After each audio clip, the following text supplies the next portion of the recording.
आज मेरे साथ जुड़ने के लिए धन्यवाद। जबकि हम प्रार्थनापूर्ण जीवन बनाने के विषय में सीख रहे हैं, हम देखते आ रहे हैं कि यीशु प्रार्थना पर बहुत ही मूलभूत शिक्षा को जोड़ दे रहे हैं, जो कि मत्ती रचित सुसमाचार अध्याय 6 में पाई जाती है, जिसे कभी प्रभु की प्रार्थना कहा जाता है और कई लोग इसे चेलों की प्रार्थना भी कहते हैं, जहां यीशु असल में अपने अनुयायियों को सिखा रहे हैं कि कैसे प्रार्थना करनी चाहिए।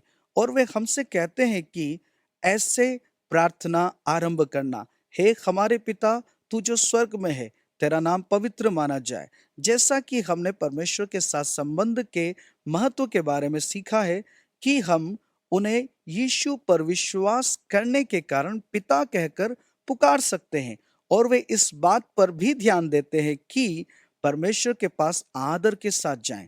इसीलिए वो सिखाते हैं कि तेरा नाम पवित्र माना जाए।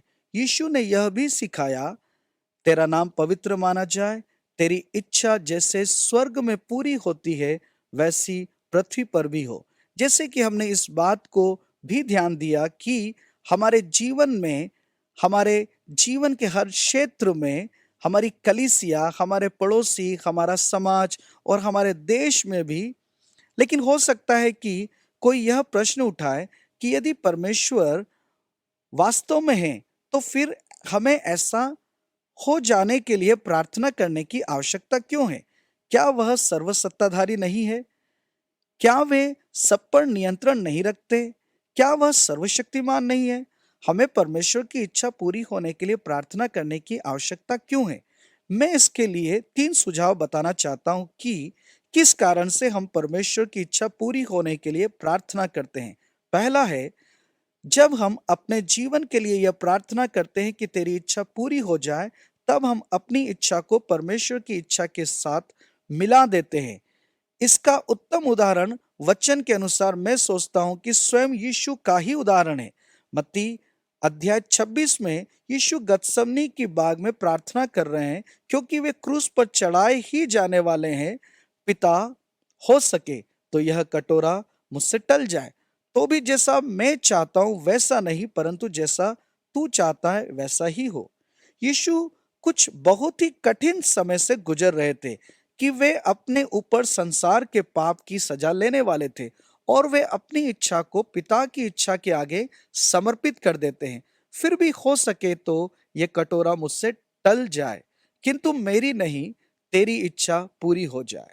यीशु अपनी इच्छा को परमेश्वर की इच्छा में मिला देते हैं, और यही हमारे लिए भी है।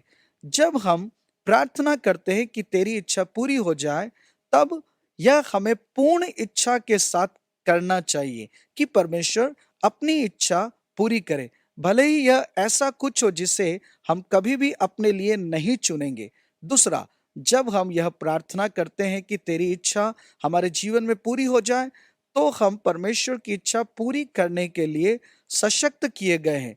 लूका अध्याय 22 के पद 41 में, जहां यीशु गत्समनी के बाग में प्रार्थना कर रहे हैं, और यहां ऐसे शब्द जो मत्ती रचित सुसमाचार में नहीं पाए जाते हैं, यहां पर पाए जाते हैं।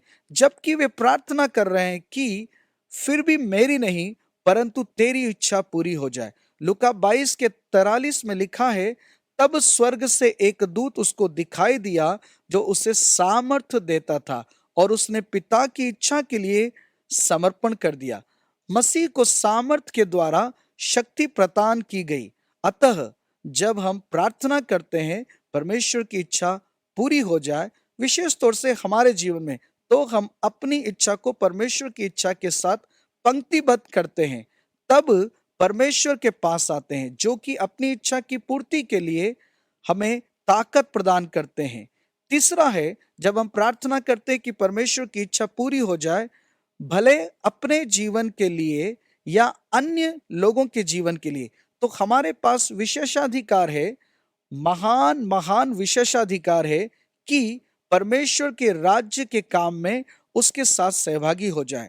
जब हम विश्वास के साथ परमेश्वर के पास आते हैं, तब हमारे परमेश्वर पिता में गोद लिए जाते हैं। परमेश्वर हमें परिवार के व्यवसाय में महत्वपूर्ण भूमिका देते हैं, जो कि परमेश्वर के राज्य को फैलाना है।